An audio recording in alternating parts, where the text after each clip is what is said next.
And so,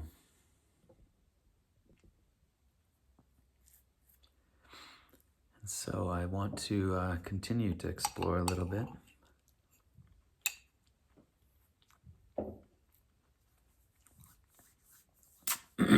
Self-discipline.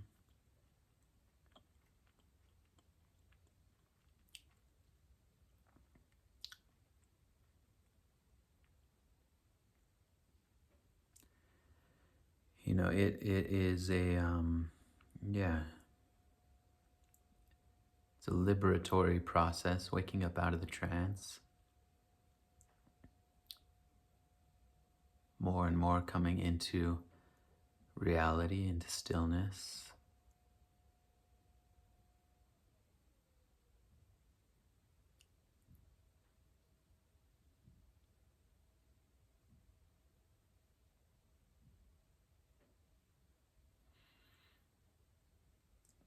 And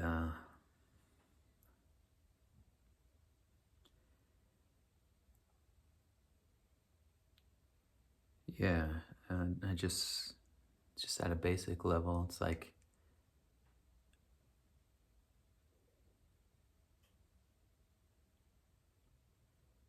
yeah,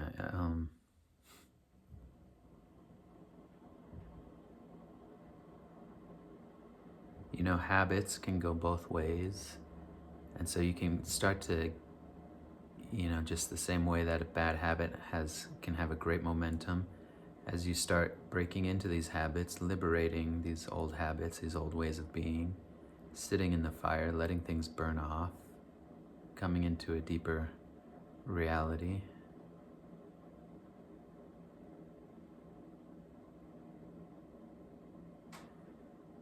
That stillness, those healthier habits can start to gain a little bit of a momentum, and you can start to have more and more of like a virtuous feedback loop, feedback cycle of you're feeling better, you're feeling clearer, you're feeling more sober minded, you're feeling more grounded, you're starting to heal. And so that becomes kind of its own internal motivation, to continue down that course. And so it's like self-discipline at a certain stage early on, it takes a commitment, a real commitment.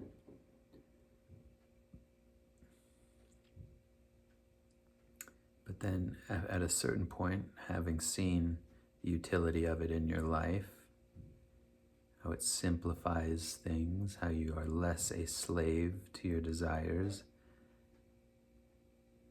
and just, all the other potentially healthy benefits, positive benefits.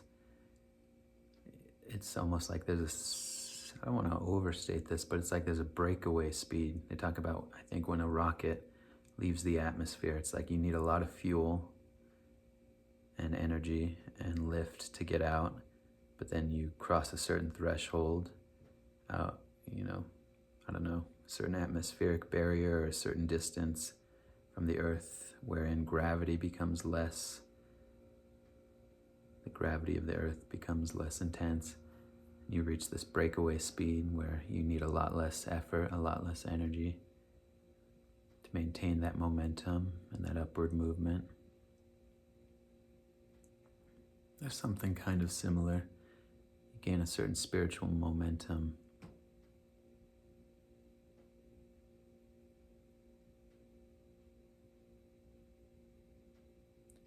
These patterns are deep and wide, the negative, addictive patterns of our humanity. For some of us, they can be very intense and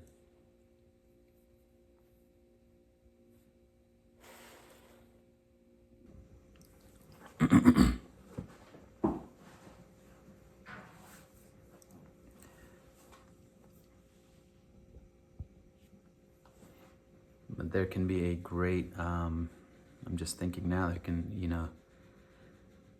there can also be a great sort of self-confidence that comes from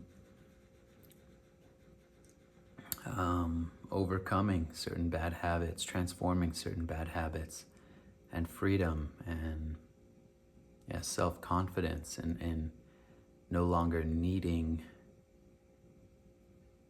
to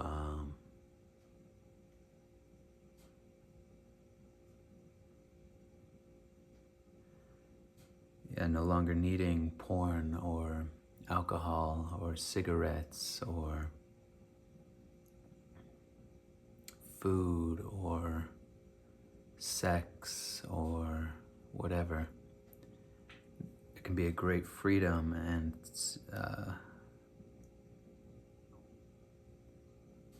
kind of self-confidence that comes from no longer needing those to handle your discomfort, having found a simpler way to be with your pain, to transmute your pain, to heal, to transform. It can be a great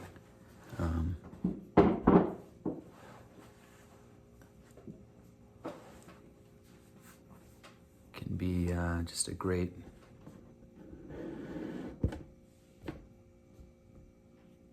it can just be great to have that, to have discovered that, to be more self-contained, not so needy towards circumstances, towards external gratification. That can be a great peace and liberation and confidence that can come from that.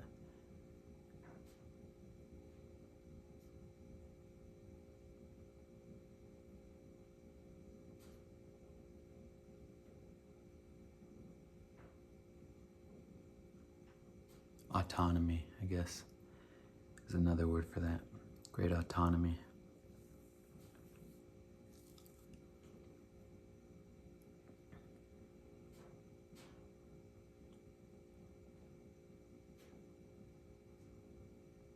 Yeah.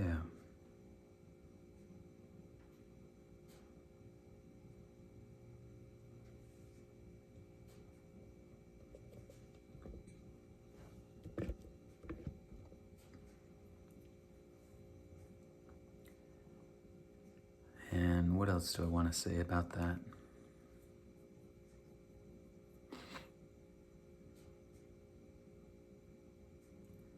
So it can become more and more your default, that when you are going through struggles, through stress, through anxiety, the old patterns, the old ways that you would kind of become diffuse with that energy,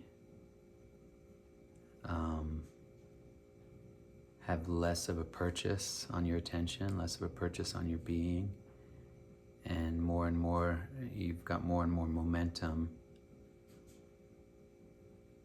behind this new way of moving through the world, of burning in the fire, of seeing anxiety as a chance to, as something to sit with, as something to feel, something to surrender to. And the discipline becomes simpler.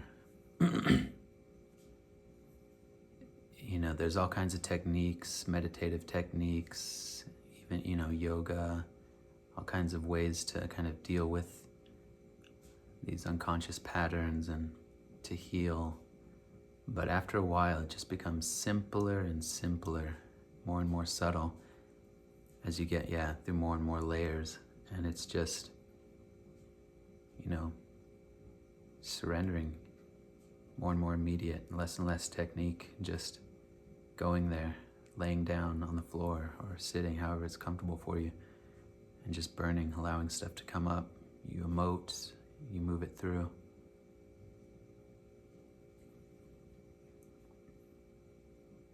Something that may have taken you a long time, minutes, hours, days, weeks, years. As you gain momentum and as you've healed stuff, it takes less and less time for that discomfort to move, to get to the other side of a bad experience, of a stressful experience.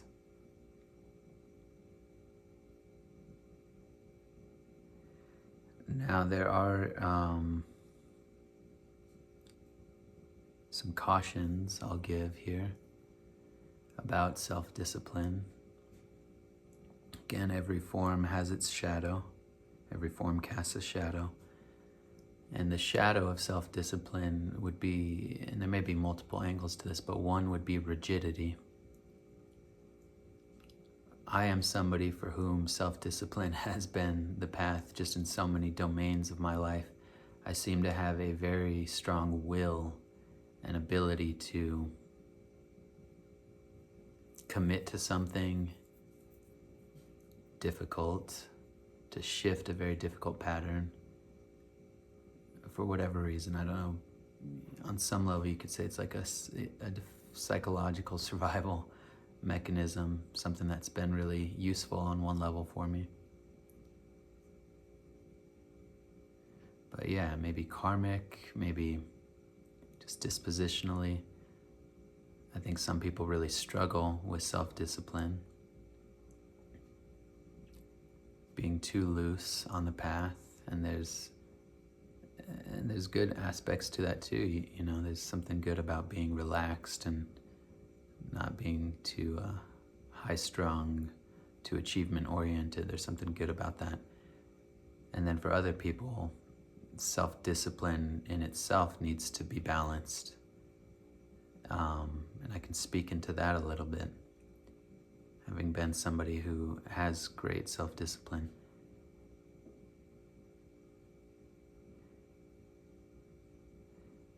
It can become kind of cruel on one level. I can think of many times I've just brutalized myself and my body and my psychology, my nervous system.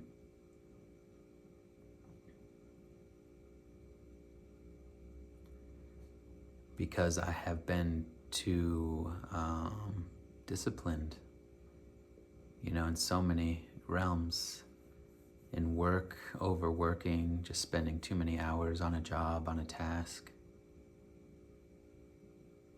In the office, like never taking a day off, just working. Exercise, I can definitely see, you know, the ways I just, it's like once I had a commitment to do a certain thing, like a half marathon, I think at one point I was training. Or with diet, becoming too restrictive. I mean, there's something beautiful about being willing to go against the current and to really, that sort of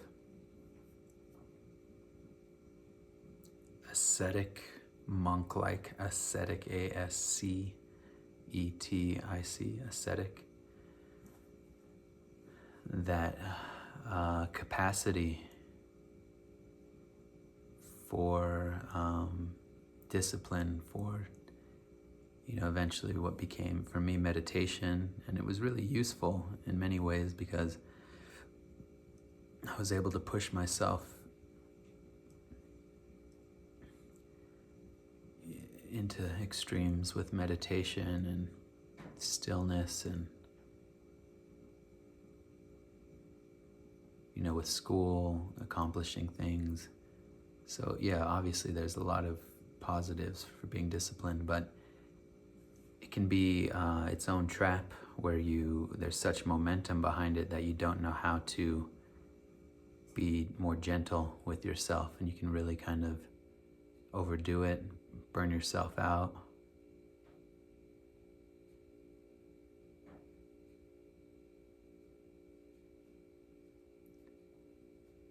Dry up. It's like you can get really dry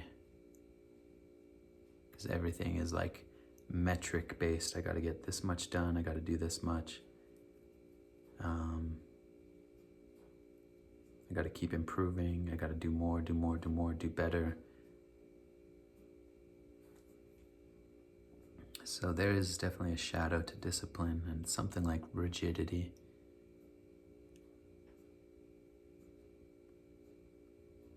And that can be really hard on one's humanity. Part of the path is recovering our humanity, softening.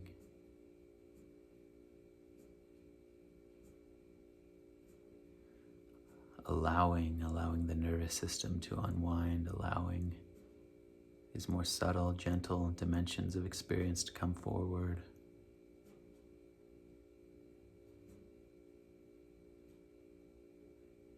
And that hard-driven, storming the gates of heaven. Heard Adyashanti say that once. Storming the gates of heaven. That kind of approach is useful up to until it isn't.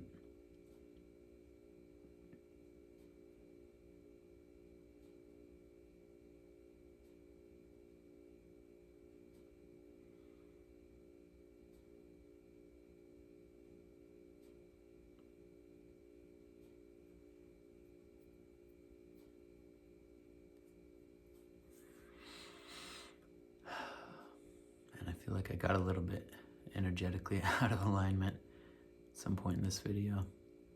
So I hope something good came through, something good.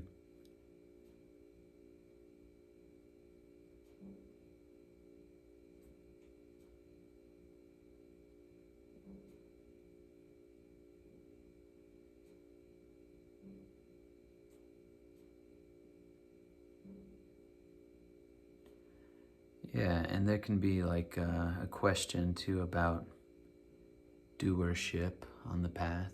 Who is the self? Who or what is the self that is disciplining?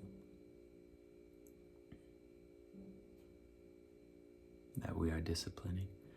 And yeah, that points to truth. Ultimately, the self is empty.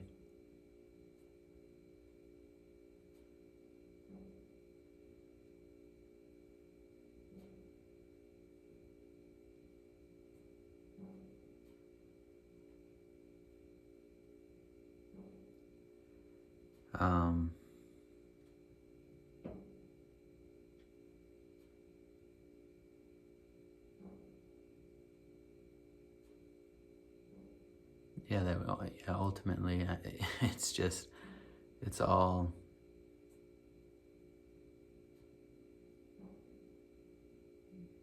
spirit, it's all consciousness, it's all, there's just this one movement, activity of consciousness that sense of center can be seen through.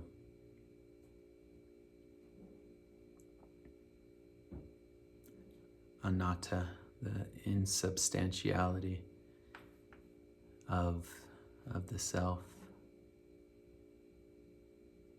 Yeah, but I mean, you don't really need to think about all that. It certainly isn't going to be helpful to think, because you can kind of tie yourself in knots about who is the I that is doing this. Am I reinforcing a sense of the I? Am I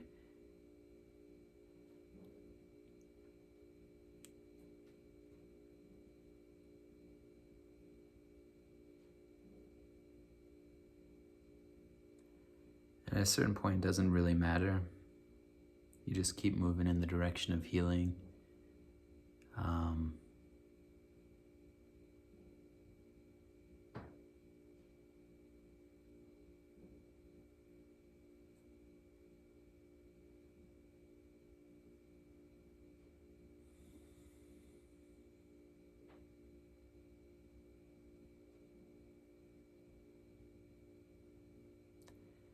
Yeah, if you're moving in the direction of greater surrender, greater peace, greater wholeness, less inner division, if you're transmuting stuff, having stuff come up out of the unconscious and heal and release, and you're coming into a more spacious, healed place, that's more important.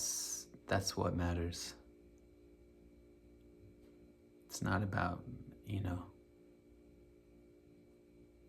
being philosophically,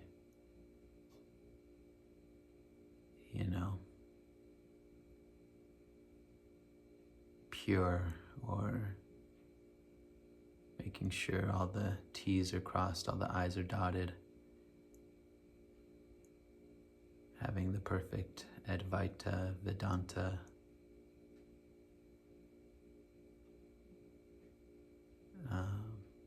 speak.